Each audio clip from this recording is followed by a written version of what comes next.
তো আল্লাহ নবীর মা বাবা জান্নাত গই অথবা ইমান ধর্ম আছে কাফের আছে তো তুর্কি গই মা বাবা তো মা বাবা আল্লাহ নবী তো তুই তোর মা বাপলে তাক তোর মা বাপ জান্নাত গই নাকি জান্নাত গই তোর মা বাপতে বদাকিদের হারনে খবর জেনে রাখলে খবর বইলে দিয়ে তুই আই তুমি শিষ্য তুই তোর মা বাবার খবর নো আল্লাহ নবীর মা বাবার খবর দেওয়ার তোমার অধিকার নবীর মা বাবা জাহান্নামে গেল তুমি ইমানদার ছিল না সেটা বলার অর্থ হলো এই মুহাম্মদ আরবি সুন্নি জনতা আপনার জন্য কুরবান হয়ে যায় আপনার মহব্বতের রাত দিন জীবন কুরবান করে দেয় আর আপনি হলেন এমন নবী আপনার মা বাবাও তো জাহান্নামী আর নবীরে জাহান্নামীর ফোয়া রাখতে জাহান্নামীর ফোয়া রাখতে না কত কম লাভ দেয় আত্মা সজ্জুরা দে টিয়া খরচ করি মাহফিল ঘরে তো মুহল্লে বেয়া হল আর যেগুন এলে মাহফিল তাই আই নবীর জাহান্নামীর ফোয়া হয়তো গম লাগে দে ইতে হত্যবর এক নাম্বার বেয়া ফল আল্লাহ বুঝত তৌফিক দান করুক আমিন ইমিলাদ নবীর হক আদায় নেও আয়ানোর হই আর নবীর মা বাপ সম্পর্কে যদি ইমান আকিদা শুদ্ধ নইলি 1000 বছর ইমান এই মিলাদ নবী গ্রহণ লাভ হইতো সুবহানাল্লাহ মিলাদ মানে জন্ম মিলাদ মানে কি জন্ম তো নবী বেকি বাজার তুড়িয়েছি নবী নাকি নুরুল বাগান তুড়িয়েছি এনে জানো দরকার আছে না নাই অনারা রুজুর আলোচনা করি কি হযরতে মা উম্মে সালমা রাদিয়াল্লাহু তাআলা আনহার উপর দাসী আছে আর নবীর বস্ত্র মুবারক খাইবিলি সুবহানাল্লাহ ও হান্ডা সবাইছে যারা হদে নবী আর দইলে একখানা সোনা নবীর মুতুর দইলে তো কেন নবীর বস্ত্র মুবারক বিগত তোরা কেন তুই না শুধু সদ্য গোষ্ঠীর কেন সুবহানাল্লাহ তুই ফসরা কর যে এর মধ্যে আর কো মানুষ গেলি নাকের মধ্যে নাকরও বন্ধ করে জম করে আর আন নবী যেটা প্রস্রাব করি যেটা নিজের প্রস্রাব মোবারক লাগি খাইলে আন নবী ফতোয়া কি দিয়ে দে ও উম্মে আইমান ও বাররা তোমরা দুইজনে আই নবীর প্রস্রাব মোবারক যারা হাইও ফ্যাটের ভিতর আই নবীর প্রস্রাব মোবারক দিয়ে দে এই ফ্যাটিবে তো জাহান্নামে জীবন তো যাইতে জীবন তো না যাইব আবু বকর সিদ্দিক রাদিয়াল্লাহু তাআলা নাতি মা আয়েশা সিদ্দিকা রাদিয়াল্লাহু তাআলা আনহার বাইনা হযরতে ইবনে আসমা রাদিয়াল্লাহু তাআলা আল্লাহ নবী সিঙ্গার লাগাই কি লাগাই দে সিঙ্গার এটা লাগা না ভাইয়া তো সিঙ্গার লাগাই দিবে ইম রাসূলুর মহব্বতের নতিজা আল্লাহু আকবার তো আল্লাহ নবী সাল্লাল্লাহু আলাইহি সাল্লাম সিঙ্গার লাগাই রক্ত হড় রাখিব হযরতে মা আসমা রাদিয়াল্লাহু তাআলা আনহার ফোয়ারে রাখতেন লাগি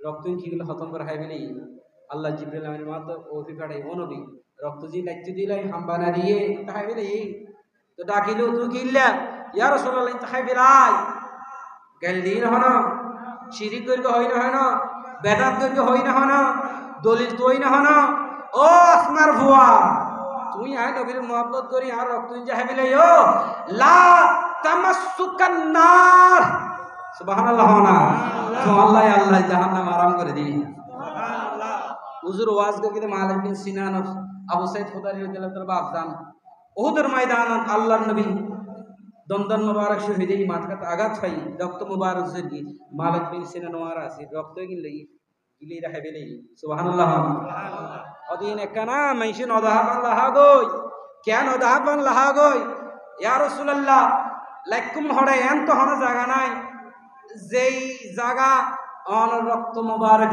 রে লজ্জার দিলে জায়গা নাই সুবহানাল্লাহ সুবহানাল্লাহ তো কেন ওদাহাবান একটু গেলে আই তো লাহেবিলাই সুবহানাল্লাহ যার ফেডের ভিতরে নবীর বস্ত্র মুবারক গিয়ে ইবেও জান্নাতি সুবহানাল্লাহ আরো চাওয়া যখন সুবহানাল্লাহ এবার সকলের মনোযোগে আশা করতেছি শুধুমাত্র রাসূলুল্লাহর বস্ত্র মুবারক যার পেটে গেল নবী বলছে তুমি জান্নাতি সুবহানাল্লাহ তো যে পেটের ভিতরে সেই রাসূলুল্লাহ ছিল কোন আকলে বলো সেই নারীটা জাহান্নামী ছিল সুবহানাল্লাহ বলেন না দামি জিনিস দামি জায়গায় দামি জিনিস এরা ফটোকারে মুক্ত বানানো যায় ফটোকারে কি বানানো যায় বড় পাওয়া যাবে শামুকের ভিতরে কির ভিতরে শামুকের ভিতরে হল্লে করিল বুধে হয়তো আগুদিন নরম জায়গার ভিতরে গোনা তাইবু ভারত নাই শক্ত দিয়ে এভাবে ডাকনা করে রেখম মানে কি বেড়ার যত্ন করে রেখম সুবহানাল্লাহ। ইয়ে তো আরেকটা জিনিস জানি রাহ বহুত কি হয়তো মেয়েদ অনুষ্ঠান তুমি বউ পছন্দ করো, মার্কেটে যাই বউ পছন্দ করো, হোটেলে যাই বউ পছন্দ করো, খোলা জিনিস তোমার তো কম লাগে তো ফোয়া বুদিবে করলে বড় হলে তোমার রেসিপি বুঝেরি ঠিক না ভাই ঠিক। ইন এর মুরব্বিয়ল আছে তো হইতে আবার গোসানো হইও বহুত জোয়ানল আছে বিয়ে না করে দে তোমার তো বুঝন দরকার আর ফল্লা যারা বউ আনিবে তারা তো বুঝন দরকার আল্লাহ বুঝন তো বিজ্ঞান করে আমিন হ তো ইল্লে পর্দার ভিতর তা দিবে আনিবে দেরি ইবে পুত্র আল্লাহ মানিক দিব তো হনা সুবহানাল্লাহ হনা বউ সেফা কি বহানা মার্কেটে গুরু দিলে ফাতেমা তো ভাই না হয় মার্কেটে গুরু দিলে আবু সালে জঙ্গিতুন বউ সেফা কি ভাই না হয় ইবে জান ফাতেমা জैन আবু সালে মুজা নবী ভিতর আল্লাহ গোসে পাক দিয়ে দে সুবহানাল্লাহ। তো হযরত সালাম দে শুধু নবীর প্রস্রাব যার ফেরত গিয়ে ইবেরে নবী হতে জাহান্নামী মলয় হতে জীবের ভিতরে স্বয়ং রাসূলুল্লাহ আসিল ইবে হলে জাহান্নামে গিয়ে আল্লাহ বুঝার তৌফিক দান করুক আমিন হ্যাঁ। এবার আয়ু 10টা জিনিস জান্নাতে যাবে কয়টা জিনিস মানুষ নয় জিন্নাত নয় মুসা আলাইহিস সালাতু ওয়াস সালামের লাঠি আবার হাজরে আসওয়াদ আবার হযরত সুলাইমান আলাইহিস সালাতু ওয়াস সালামের সেই আংটি মুবারক সুবহানাল্লাহ বলেন।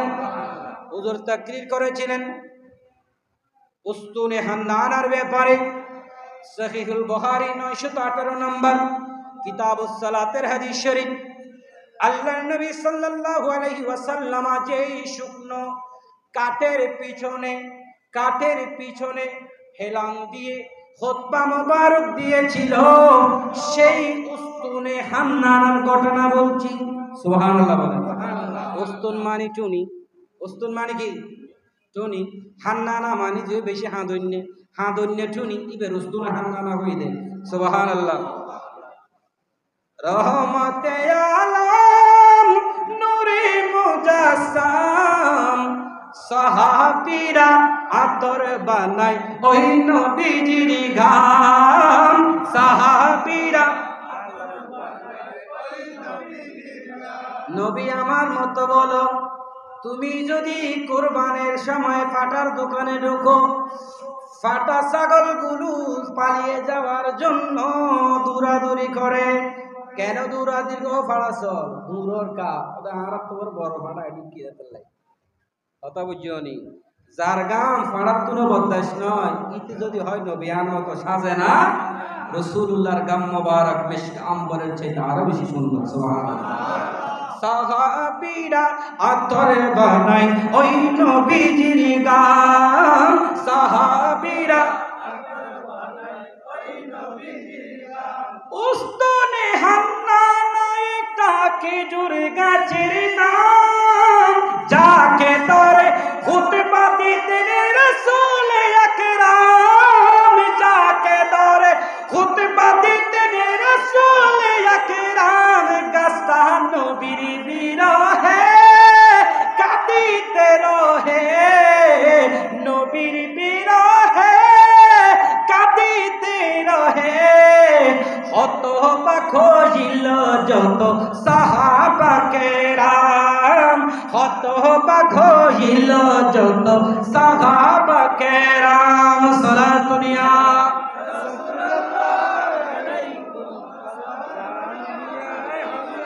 উস্তুনে হান্নানা দুনিয়ার কোন মরা খেজুর গাছ কাঁদে না।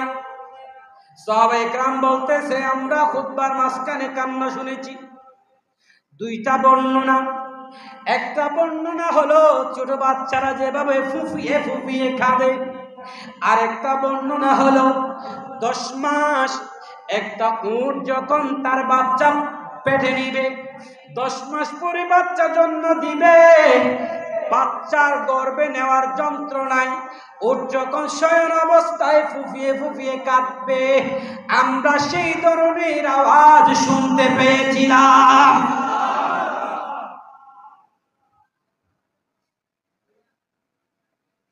মরা ছিল গাছ কি ছিল কি ছিল এই খাজুর গাছ আরো আছে না নাই আর জমিনে তো খাজুর গাছ আছে না নাই আই হাড়ি সিঁড়ি একবারে ফাট্টা বানা ফেলে দিন হতো বাদ দিলাম তুই যেতে যেতে একবারে মনে মনে সেই যুদ্ধের নতুন একটা ফসল লই জীবনত একবারও হাইন্দাও কিনে না নহা দেহ না নহা দেহ না দোস্তুন হান্নানা তুই তো মরি গেলা আবার যেতে কেন হয়ে গেলা হয়তো হায়াতুন নবিল্লাই আয়ুস্তুন হান্নানার সম্পর্কে যেতে হয়ে গই আয়ুস্তুন হান্নানা দুনিয়ার সাধারণ আর গাছ দতাইলাম আয়ুস্তুন হান্নানা আল্লাহ যেতে বানানি আর বহুত কি হয়তো নবী মরে গিয়ে কি মরে গিয়ে গই তুই বাসি থাক নবীর মারি ফেলানি তুই বাসি থাক নাউজুবিল্লাহ না ওরা মারা গাছুল্লাহ নবীর সম্পর্ক ইরে একিন যে এত গিয়ে গই আর তুই হতে নবী মরে গিয়ে গই ও মদিনার মাটি তুমি ফুসাল্লা শোনা ও মদিনার মাটি তুই জিয়াতা না মরা মদিনার মাটি হবে তোর হান্ডা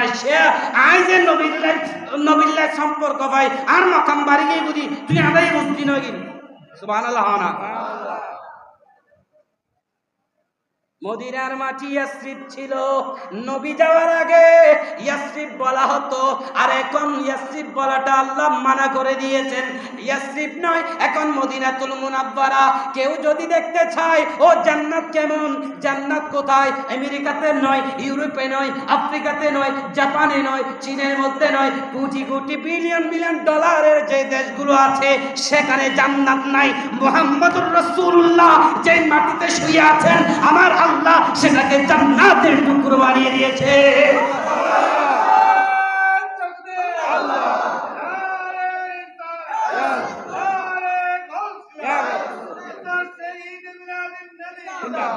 এখন কি বলতে চাই রাসূলকে যে মাটি নিজের ভিতরে ধারণ করে নিল আমার নবী বলছেন এটা হলো জান্নাতের টুকরা মা আমিনা আমার রাসূলকে যখন নিজের ভিতরে নিল আমার রাসূলের মাটাও জান্নাতে সুবহানাল্লাহ উস্তুনে হান্নানা নবীর সাথে সম্পর্ক লেগেছে কান্না করতেছে আল্লাহর নবী হাত দিয়ে কান্না থামালো ও উস্তুনে হান্না কি চাও তুমি কি চাও দুইটা অপশন তোমার জন্য একটা হলো আমি দোয়া করি আল্লাহ তোমাকে আবার সুজলা সুফলা বানিয়ে দিক কিয়ামত পর্যন্ত তুমি জীবিত থাকো আর একটা অপশন তোমার জন্য যে তুমি কি আমার সাথে জান্নাতে যেতে চাও সুবহানাল্লাহ বলেন মহব্বতের কোনো কি নাই সীমানা নাই বলেন মহব্বতের সীমানা নাই উস্তুনে হান্নানার মহব্বত দেখেন ইয়া রাসূলুল্লাহ আপনি তো আমাকে বলতেছেন কিয়ামত পর্যন্ত আমাকে জীবিত রাখবেন কিয়ামত হলে তো আমি শেষ আমি আর নবী পাবো কোথায় ইয়া রাসূলুল্লাহ কিয়ামত পর্যন্ত আমার ফল দেওয়ার দরকার নাই আমি আপনার সাথে জান্নাতে যেতে চাই সুবহানাল্লাহ বলেন সুবহানাল্লাহ বলেন না একটা মরা গাছ রাসূলের সাথে সম্পর্ক রাখলো সেটাও জান্নাতি হয়ে গেল আর তুমি বলো 10 মাস 10 দিন পেটে নিল যে মা সে জাহান্নামে গেল এত আসছে আরো জোরহানা নাউজুবিল্লাহ কোশায় ভালো লাগে না শেষ করে দিন আওয়াজ বুঝাতে শেষ করে দিন টেনশন না করবেন তো মরা গাছুল্লাই নবীর সম্পর্ক হাল্লা সম্পর্ক দে মরা গাছুল্লাই মরা গাছিবে জান্নাতি না জাহান্নামী এবার ইতুন আরকান জিনিস নিতা হ নবী ফাইরা আরো খুশি শূন্য হলে দিকে আরেকজন ফালাতেন না কি হইতেন না উস্তুনে হান্না আমাদেরকে শিক্ষা দিচ্ছে মহব্বত করলে হবে না মহব্বত এটা দেখাতেও জানতে হবে মহব্বত করে চুপ থাকলে হবে না নবীর বিরহে কাঁদতে হবে উস্তুনে হান্নান আমাদেরকে শিক্ষা দিলেন নবীকে ভালোবাসি বুঝাই দিতে পারছি এখন দায়িত্ব শেষ নবী আমাকে জান্নাতি বানিয়ে দিয়েছে সুবহানাল্লাহ তো মহব্বত করি বলে ওই 12 রবিউল আউয়াল কাঁদতে কাঁদতে বাথরুম উড়ে ফেললে হবে না মহব্বত করে এটা দুনিয়ার মানুষকে দেখাই দিতে হবে আইরে সাগর আকাশ বাতাস দেখবি যদি আয় সুবহানাল্লাহ দেখ আমেরার মায়ের কোলে দুলে শিশু ইসলাম দুলে কবি নজরুলের মতো করে বলো শুধু আমরা বাতিলদেরকে দেখাই না আমরা আল্লাহকে দেখাচ্ছি আমরা আজকে রাসূল পাওয়ার আনন্দিত নয় রহমতের ফেরেশতা আনন্দিত রহমতের ফেরেশতা আনন্দিত নয় সয় লা ইলাহা ইল্লাল্লাহ নবীর বেলাদতে আনন্দিত সুবহানাল্লাহ তাহলে এবার কি বলি নবীর মা বাবা জান্নাতি না জাহান্নামী জান্নাতি না জাহান্নামী ইউনূস আলাইহিস সালাতু ওয়াস সালাম নাম শুনেছেন ঠিক না বেঠিক মাস 3 দিন এক রিওয়ায়াত 13 দিন আরেক রাওয়ায়াত, 40 দিন আরেক রাওয়ায়াত। কয় দিন? 40 দিন। সর্বোচ্চ তিমি মাছের পেটের মধ্যে ছিল আল্লাহর জলিলুল কদর নবী হযরত ইউনূস আলাইহিস সালাম। কয় দিন ছিল? কয় দিন ছিল? 6 দিন ছিল। 40 দিন ছিল। ধরে নিলাম 40 দিন। 40 দিন যে মাছ আমার ইউনূস নবীকে পেটের মধ্যে ধারণ করেছে, আমার আল্লাহ সেই তিমি মাছটাকেও জান্নাতি বানিয়ে দিল। এবার বলো, যেই মা আমার নবীকে 9 মাস প্রায় 10 মাস নিজের রেহেমের মধ্যে লালন করেছিল, সেই মহিয়সী নারী জান্নাতি না জাহান্নামী? আরো আওয়াজ বলুন না সুবহানাল্লাহ। এবার কিতাবের দলিল নেন, কিতাবের দলিল নেন। আমার হাতে যে কিতাব কেনা আছে, আল আনওয়ারুল মুহাম্মাদিয়া মিনাল মাওয়াহিবিল লাদুনিয়া, কিতাবটা যিনি রেখেছেন আল্লামা ইউসুফ ইবনু ইসমাইল আন-নাবাহানী রাদিয়াল্লাহু তাআলা। কিতাবের 34 নম্বর পৃষ্ঠার মধ্যে আসতেছে, আমার নবী সাল্লাল্লাহু আলাইহি ওয়াসাল্লাম মা আমিনার সাথে মদিনাতুল মুনাওয়ারায় জিয়ারতে গেলেন। আদি গোত্রের সাথে নানার দিকের সম্পর্ক ছিল। আদি গোত্রের একটা কুয়া ছিল যেখান থেকে পানি মানুষ পান করত। আমরা যেভাবে আধুনিক যুগে এসে ডিপ কল বসাই, চাপা কল বসাই, ওই সময় সেই সুযোগ ছিল না। কুয়া থেকে পানি নিত। আমার নবী মা জননীর সাথে যখন পানির জন্য গেল, ইহুদিরা আমার নবীকে দেখলো, দেখার সাথে সাথে চিনে নিল, বাচ্চা তো বাচ্চা নয়, এই বাচ্চা হলো আখিরিজ জামানার নবী, আখিরিজ জামানার উম্মতের নবী। চিনেছে কারা? ইহুদিরা। চিনেছে কারা? তো যাই নবী নসরাম বলো তুত্তু বড় ইহুদি খ্রিস্টান আরবালা, ঠিক না বেঠে? এবার আল্লাহর নবীর মা জননী, আল্লাহর নবী সাল্লাল্লাহু আলাইহি ওয়াসাল্লাম সহ মক্কা মদিনার জমিন থেকে আবার মক্কাতে ফেরত আসতেছে। আবওয়া নামক জমিন ছিল। আমার নবী এবং মা আমিনার সাথে আরেকজন মহিলা ছিল, যার নাম আসমা বিনতে রাহম। নাম কি ছিল? আসমা বিনতে রাহম। আবওয়া নামক স্থানে আসার পরে মা জননী অসুস্থ হয়ে যায়। মা জননী কি হয়ে গেল? অসুস্থ হয়ে গেল। এবার আল্লাহর নবীর মা জননী শুয়ে আছেন। নবী আমার রহমতুল লিল আলামিন 5 বছর পার হয়ে 6 বছরে পড়লো। ছোট বাচ্চা 2 চোখের পানি ছেড়ে দিয়ে কাঁদতেছে। সুবহানাল্লাহ। কাঁদতেছেন আমার নবী। মা জননী অসুস্থ, মা হারাবেন, কাঁদতেছেন আমার নবী। এই অবস্থায় মা জননী আমার রাসূলের চেহারার দিকে দেখলেন। চেহারার দিকে দেখার পর কিছু কথা বলতেছেন, একটা কবিতা আবৃত্তি করতেছেন। উনি বলছেন, কুল্লু হাইয়িন মাইয়িতুন, যার জীবন আছে সে একদিন মারা যাবে। ওয়া কুল্লু জাদিদিন বালিন, প্রত্যেক নতুনের একটা আলাদা দাম আছে। ওয়া কুল্লু কাসিরিন ইয়াফনা, যেগুলো বেড়ে যায় সেগুলো একদিন শেষ হয়ে যাবে। ওয়া আনা মাইয়িতাতুন, আর আমি আমিনা ইন্তিকাল করব।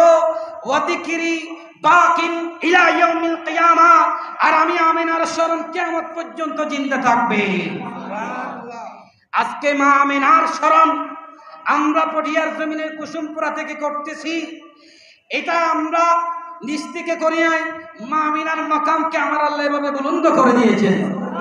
মা আমিনা সেটা জানতেন, উনার স্মরণ হবে। কেন কি মা আমিনা বলছেন, যখন আমার নুরানি সন্তান আমার পেটের মধ্যে চলে আসলো, আমি অদৃশ্যের আওয়াজ শুনতে পেতাম, আমাকে শুধু সালামই দেওয়া হতো। সুবহানাল্লাহ। শিয়ারের কিতাব বলছে, কখনো আদম আসতো, কখনো ইব্রাহিম আসতো, কখনো নূহ আসতো, কখনো হযরতে ইউসুফ আসতো, কখনো হযরত ইসমাইল জবিহুল্লাহ রূহ এসে আমার মা জননীকে সালাম দিয়ে যেত। সুবহানাল্লাহ। তো যার জন্য নবীরা এসে সালাম দিচ্ছে, মাহাজনের বুঝতে পারলেন আমার স্মরণটাও কিয়ামত পর্যন্ত বাকি থাকবে। সুবহানাল্লাহ। উনি বলছেন কেন? ওয়াকাদ তারাক্তু হায়রা, আমি যদি বা ইন্তেকাল করি কিন্তু আমি একটা বরকতের ভান্ডার তো রেখে যাচ্ছি। সুবহানাল্লাহ বলেন। ওয়া ওয়ালাদতু তুহরা, আমি কোনো সাধারণ আবু জাহেল আবু লাহাব পয়দা করি নাই, আমি যেই জাতে মুকাদ্দাসা আমি পয়দা করে যাচ্ছি, তুহরা নিজেও আপাদ মস্তক পবিত্র, সেই রসুলের মহাব্বত যে কলবের ভিতরে ঢুকবে, সেই কলব থেকে যত বদ আকীদা সব চলে যাবে, সেই কলব থেকে গুনার যত ময়লা সেটা চলে যাবে, সেই কলবের নেফাকি থাকলে সেটা চলে যাবে, সেই কলবের সাথে কুফর আর শিরকের সম্পর্ক হতে পারে। বলছে আমি এমন একদম পবিত্র জাতে মুকাদ্দাস রেখে যাচ্ছি। সুম্মা মাতাত, এই কথা বলতে বলতে আমার মা হাতুনে জান্নাত দুনিয়া থেকে ইন্তেকাল করেছেন, তশরীফ নিয়ে গেলেন। সকলে বলুন ইন্না লিল্লাহি ওয়া ইন্না ইলাইহি রাজিউন। आमना बीबी के गुलशन में आई है ताजा बहार, पढ़ते गए सल्लल्लाहु अलैहि वसल्लम आज दुरूद बार नबी जी, अल्लाह अल्लाह।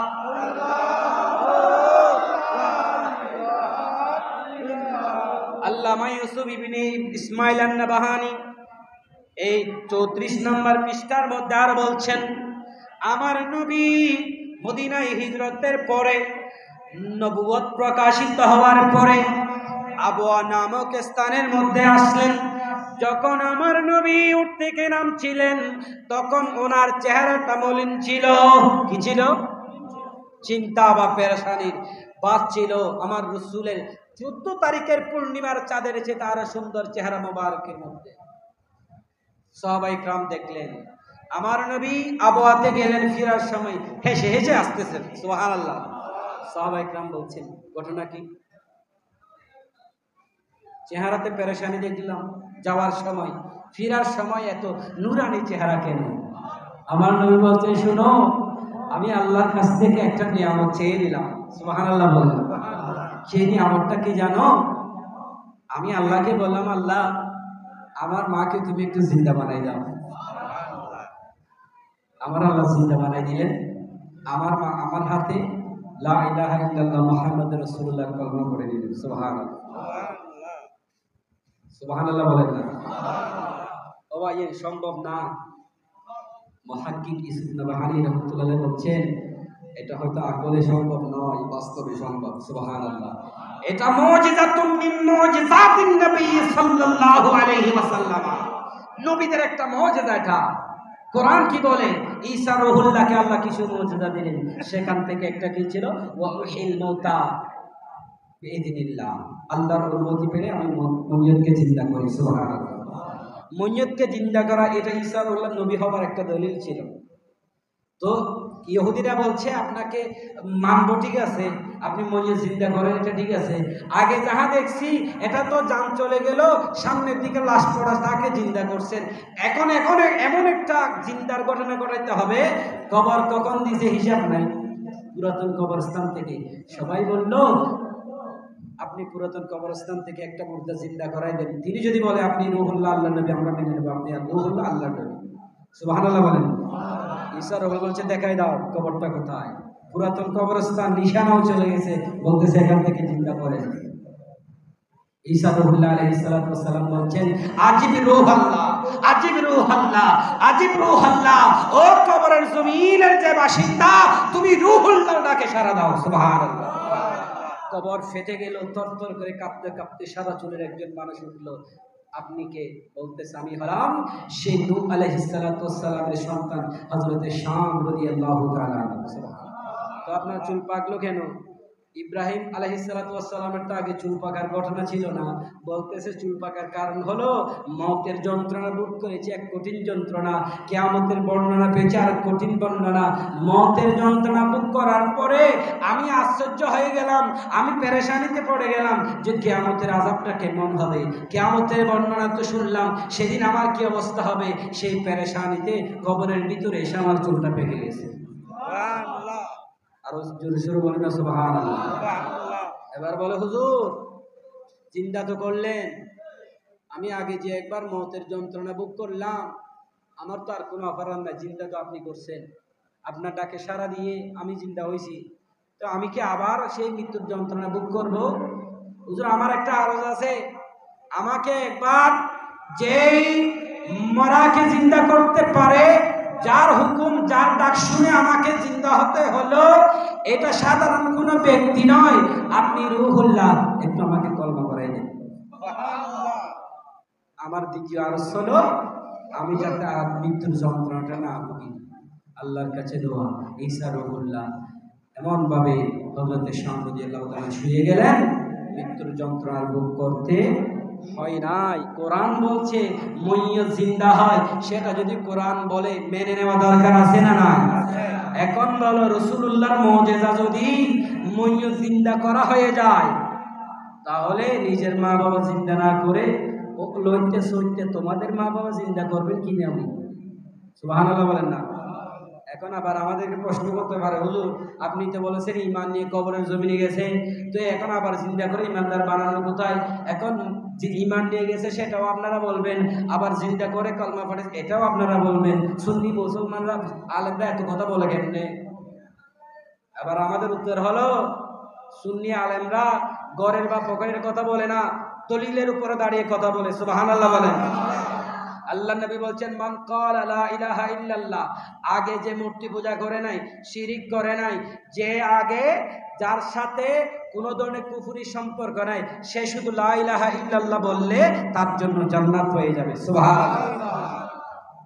তো এবার যারা বলো নবীর মা বাবা জাহান্নামে গেল, ইমানদার ছিল না, 14 গোষ্ঠীর হায়াত শেষ হয়ে যাবে, একটা দুর্বল বর্ণনা দেখে দাও। হাজা আব্দুল্লাহ একবারের জন্য কুফরি করেছে, একবার দুর্বল বর্ণনা দেখিয়ে দাও যেখানে বলেছে মা আমেনা কুফরি করেছে।